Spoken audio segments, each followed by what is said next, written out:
Hello students, हमारे YouTube channel ATS online classes में आपका एक बार फिर से स्वागत है। जैसा कि आप जानते हैं, अभी जो हमारे चैनल पर वीडियो चल रही थी 11th क्लास बायोलॉजी की, उसका पहला चैप्टर द लिविंग वर्ल्ड के नेक्स्ट टॉपिक्स इस वीडियो में हम डिस्कस करेंगे, जो है बायोडाइवर्सिटी। बायोडाइवर्सिटी यानी या फिर डाइवर्सिटी। अब डाइवर्सिटी क्या होती है वो जान लेते हैं पहले। डाइवर्सिटी होती है विविधता, यानी जो चेंजेस होते हैं किसी भी एक ऑर्गेनिजम्स में। और वहीं पर बायोडाइवर्सिटी, बायोडाइवर्सिटी का मीन्स होता है, बायो मीन्स लाइफ, यानी लाइफ में जो डाइवर्सिटीज यानी डिफरेंट वैरायटीज़ जो हैं हमारे पृथ्वी पर, एनिमल्स की, प्लांट्स की या फिर ऑर्गेनिजम्स की जो डिफरेंट वैरायटीज़ हैं वो आती हैं सभी बायोडाइवर्सिटी में।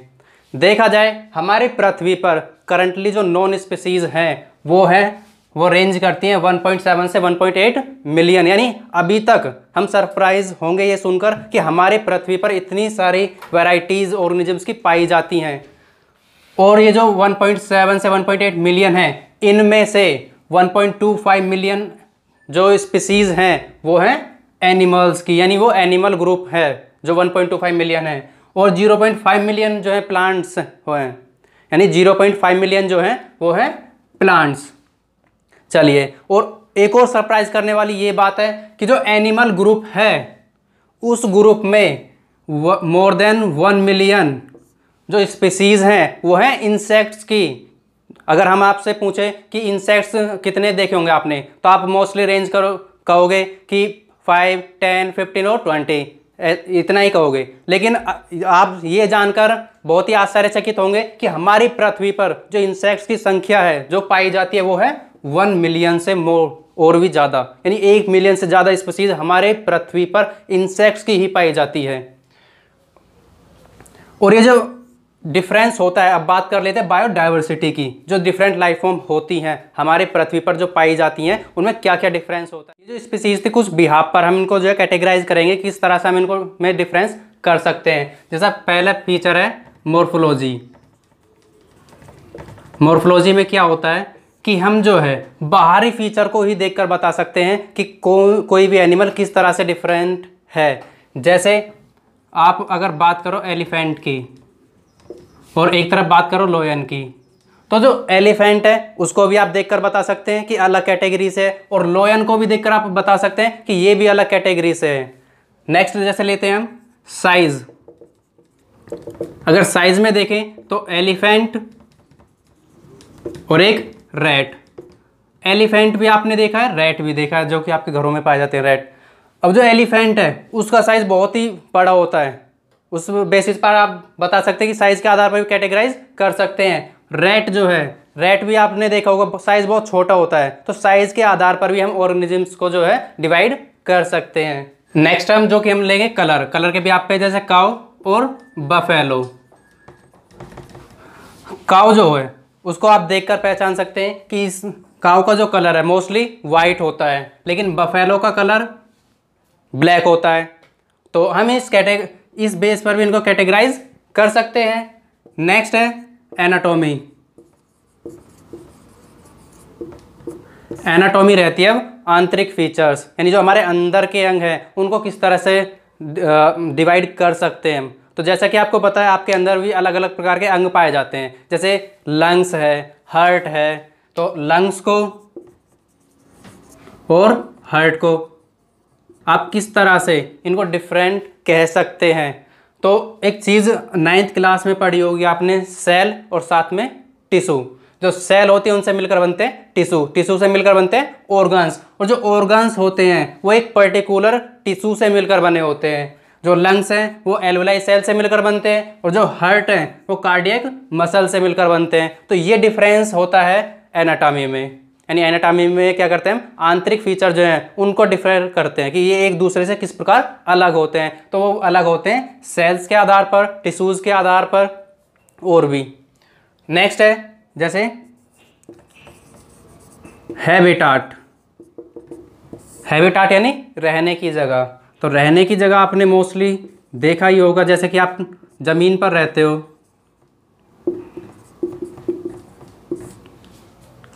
अब कुछ ऑर्गेनिजम्स हैं जो कि वाटर में पाए जाते हैं, कुछ हैं जो कि टेरेस्ट्रियल होते हैं यानी जमीन पर रहते हैं। तो इनमें आप आसानी से कैटेगराइज कर सकते हो। जैसे फिशेज हैं, फिशेज हमेशा ही वाटर में मिलेंगी यानी वाटर में ही पाई जाएंगी। लेकिन कुछ जो ज़मीन पर रहने वाले ऑर्गेनिजम्स आप उनको डिफरेंट कर सकते हो, क्योंकि वो पानी में मोस्टली ज़्यादा देर तक नहीं रह सकते, क्योंकि कारण ये है कि वाटर में जाकर जो है वो रेस्पिरेशन नहीं कर सकते। नेक्स्ट है हैबिट। हैबिट होती हैं आदतें। अगर आदतों के आधार पर देखें तो जैसे एक सिंपल सा एग्जांपल लेते हैं, आपने पढ़ा होगा जो एनिमल्स हैं उनको कैटेगराइज करते हैं, न्यूट्रिशन का जो रहता है उसको हम कैटेगराइज करते हैं कि कुछ जो होते हैं वो होते हैं हर्बीवोरस,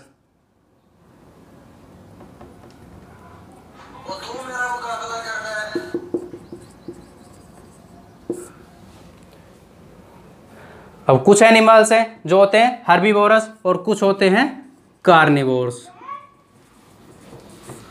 अब जो हर्बीवोरस होते हैं अगर हम उनकी फीडिंग हैबिट देखें तो वो सिर्फ क्या खाते हैं, प्लांट्स।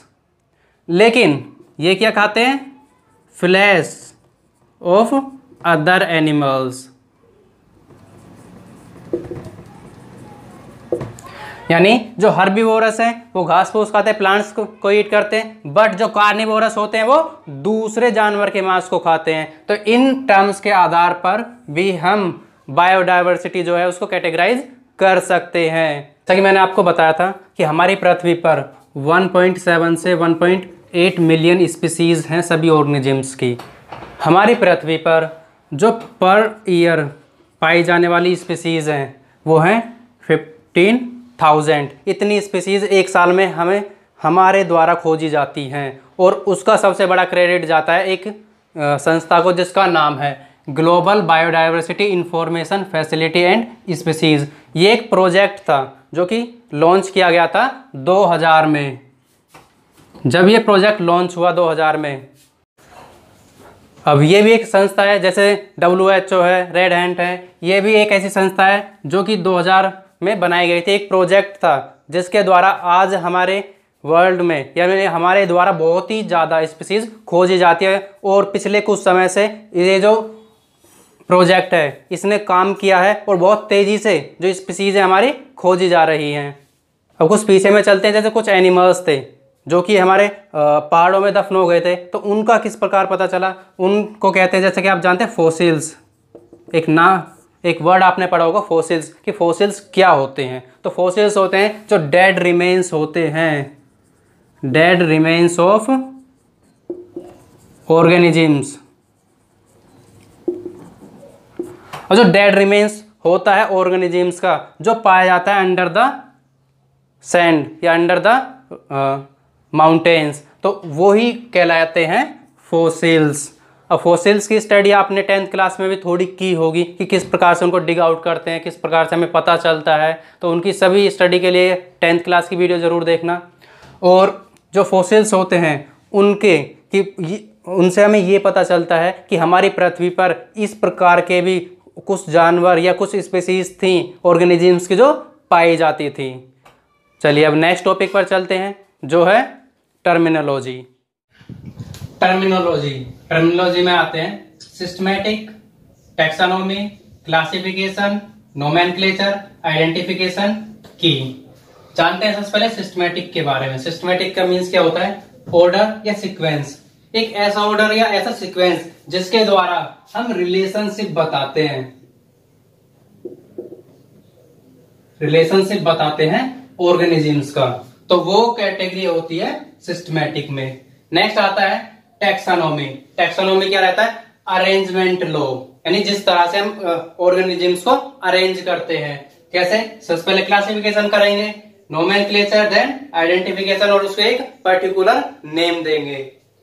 नेक्स्ट है क्लासिफिकेशन। क्लासिफिकेशन जैसे हम किस प्रकार से किसी भी ऑर्गेनिज्म को क्लासिफाई कर सकते हैं। जैसे सिंपल सा एग्जांपल लेते हैं अपने फैमिली का, कि हम कैसे कैटेगराइज करते हैं कि ये हमारे दादाजी हैं, फिर उसके बाद पिताजी हैं, देन हम खुद हैं, उसके बाद हमारे भी वंशज रहेंगे। तो इस तरह से हम किस वजह पर हम जो इनको कैटेगराइज करते हैं तो सेम लॉ एप्लीकेबल होता है क्लासिफिकेशन में, जिसमें सबसे पहले आता है किंगडम, उसके बाद फाइलम, उसके बाद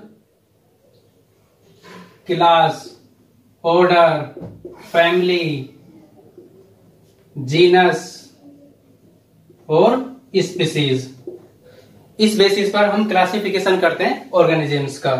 नेक्स्ट आता है नोमेनक्लेचर। नोमेनक्लेचर यानी नेम कॉल, यानी किस तरह से हम किसी भी ऑर्गेनिजम्स को पहचानते हैं साइंटिफिक वे में। आपने एक नाम सुना होगा, आई थिंक आजकल उसका सीजन भी चल रहा है, मैंगो। तो मैंगो को क्या नाम दिया गया साइंस के द्वारा? तो वहां पर दो वर्ड्स जो है वो स्पेशल होते हैं, एक तो जेनरिक नेम और एक स्पीसीज नेम। इसके आधार पर हम नोमेनक्लेचर करते हैं बायोलॉजी में। जैसे मैंगो को का नाम है मैग्नीफेरा इंडिका। अब जो मैग्नीफेरा है वो बिलोंग करता है जेनरिक से, यानी जेनरिक क्या है उसका? मैग्नीफेरा, और स्पीसीज है इंडिका। और साथ में ये ध्यान रखने वाली बात है कि हमेशा ही जो जेनरिक नेम है वो कैपिटल लेटर में लिखा जाएगा, और जो स्पेसिफिक नेम है वो हमेशा ही स्मॉल लेटर में लिखा जाएगा। तो इस तरह से हम नोमेनक्लेचर करते हैं किसी भी पर्टिकुलर ऑर्गेनिजम्स का। नेक्स्ट आता है आइडेंटिफिकेशन। आइडेंटिफिकेशन यानी पहचानना, सभी जानते हैं। तो हमने क्या किया, सबसे पहले क्लासिफिकेशन किया, उसके बाद नोमेनक्लेचर यानी कि उसका नाम दिया, उसके बाद हम उस किसी भी ऑर्गेनिजम्स को उसका पर्टिकुलर नाम से पहचानेंगे। जैसे अब यही ऑप्शन ले लेते हैं, मैग्नीफेरा यानी मैंगो। मैंगो कोई एक स्पीसीज नहीं रहती है, मैंगो की भी अलग स्पीसीज रहती हैं। अब जैसे हम बात करें एक्स, वाई, जेड, अब इनका जेनेरिक नेम तो सेम है लेकिन स्पीसीज डिफरेंट है। तो आइडेंटिफिकेशन हम करते हैं स्पीसीज के आधार पर कि ये जो टी प्लांट है, जैसे एक प्लांट लेते हैं टी यानी मैंगो जो है वो टी प्लांट है, तो इसकी स्पीसीज जो है एक्स है, वाई है या फिर जेड है। तो इन स्पीसीज को हम आइडेंटिफाई करते हैं आइडेंटिफिकेशन में। नेक्स्ट है की क्या रहता है? की एक ऐसा अरेंजमेंट होता है जिसमें हम किसी भी ऑर्गेनिजम्स को कैटेगराइज करते हैं, उसके एडिशन या फिर एलिमिनेशन करते हैं कैरेक्टर्स के आधार पर, और उसको एक सिस्टमैटिक में पोजीशन देते हैं, उसको एक नोमेनक्लेचर में रखते हैं। तो आज की वीडियो यहीं पर समाप्त करते हैं। अब ये जो टर्मिनोलॉजी है इसकी डिटेल्ड स्टडी हम नेक्स्ट वीडियो में करेंगे। So thank you, have a nice day.